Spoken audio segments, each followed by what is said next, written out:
केबे खोलिबा श्रीमंदिर भितर रत्नभंडार आज रत्नभंडार तदारख कमिटी बैठक में होई पारे चूड़ांत निष्पत्ति। जस्टिस विश्वनाथ रथଙ୍କ अध्यक्षतार पुनर्गठित तदारख कमिटीर द्वितीय बैठक बसिबो। रत्नभंडारर डुप्लिकेट चाबी पुरी जिला ट्रेजरी रे रहिछि। बैठक में प्रथमे भितर रत्नभंडार चाबी को कमिटी आगरे दाखल करिवे श्रीमंदिर मुख्य प्रशासक। चाबी दाखल करिबा परे रत्नभंडार खोला जिबा नै निष्पत्ति हेबो। किछि दशंधि धरी भितर रत्नभंडार ताला खोला जाय नाही, तेणु से चाबी रे जदि भितर रत्नभंडार न खोले तेबे ताला भंगा जिवो।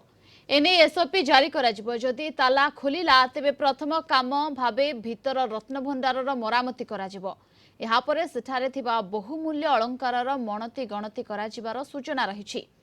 गणति मणति रे किए रहिबे से नै केवल कमिटी ही परामर्श देबो। 1978 रे शेष थर पर श्रीमंदिर रत्नभंडार खोल जाइथिला। सेतेबेले प्राय 70 दिन धरी चलीथिला रत्नभंडार रे गणति और मणति कार्य। डुप्लिकेट चाबी अच्छी बोली ट्रेजरी संस्था जना पड़ी। 9 तारीख दिन चाबी प्रोड्यूस हम कमिटी सम्मुखें सेथिपाई पदक्षेप नेबे चीफ एडमिनिस्ट्रेटर साहब भितर। चाबीटी बहु दशंधि धरी खोला जाइनी, ताला बहु दशंधि धरी खोला जाइनी, तेणु से चाबी काम करिब ना नाही।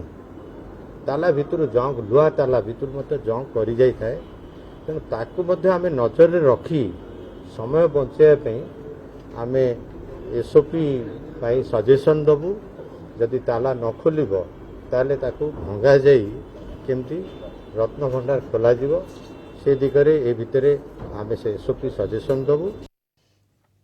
प्रद्युम्न साथुआ पुरी ब्यूरो हेड आम सहित जोड़ी होइछन्ति। अधिक सूचना एवं आलोचना पाई प्रद्युम्न केबे खोलिब रत्नभंडार एने अनेक सस्पेंस जारी रहितबा बेले आज एने निष्पत्ति आसी पारे बोली गोटे प्रकार चर्चा हेउछि। देखंतु आमे जेमती पूर्व मध्ये कहिचे जे रत्नभंडार द्वितीय समन्वय कमिटी बैठक बा तदारख कमिटी बैठक आज बसुची एवं एई द्वितीय बैठक रे आज निष्पत्ति हेई पारे जे केबे रत्नभंडार खोलिबो। कारण जस्टिस विश्वनाथ रथंकर जो प्रतिक्रिया हम शुणुले से स्पष्ट कहते जे आज जो बैठक हम से बैठक रे मुख्यतः जो रत्नभंडार जो चाबीटी जो जहाँ को डुप्लिकेट चाबी कहूँ जहाँ रेकर्ड रूम मिलता ताकू जिलापाल सहायता ताकू अणाजिबो एवं ताकू मुख्य प्रशासक आनी एई बैठक रे उपस्थापित करेंगे एवं सेई चाबीटी मिलिबा आसीबा परे ताकू नै वर्तमान खोलिबार निष्पत्ति निया जिवो द्वितीय जो भीतर रत्नभंडार को। एवं भीतर रत्नभंडार खोलिबा पई जदि सेई चाबी सक्षम न हुई, अर्थात जो बड़ी भाव से कहते जदि से कलंकी लगी कि बहुत दिन धरी खोला ही नाही, तेणु किसी जदि से डुप्लिकेट चाबी तार चाबी होई नथिबो ए सब प्रकार आशंका बा संभावना रही। तेणु से क्षेत्र में राज्य सरकार को अनुमति अणा जिवो जे आमे वर्तमान सेठी खोलू नाही एवं ताको भांगिबाकू पड़िबो। तेणु से भांगिबा निष्पत्ति राज्य सरकार नेबे। ताको भंगा जिबा परे कोन कोन किबळी भाबरे रत्नभंडार भितरे गणति मणति करा जिवो। द्वितीय कथा होची रत्नभंडार जो पारिपार्श्विक अवस्था अछि जहाँ भल नाही बोली कहा जाउची तार किबळी मरामती करा जाई परिबो। ए दुईटी उपरे आज निष्पत्ति निया जिवो एवं पूरा पूरी एसओपी अणा जिवो, जहा फल कि परवर्ती समय जो रत्नभंडार खोलिबो से नेकी विशेष भाव में व्यवस्था करा जाई परिबो।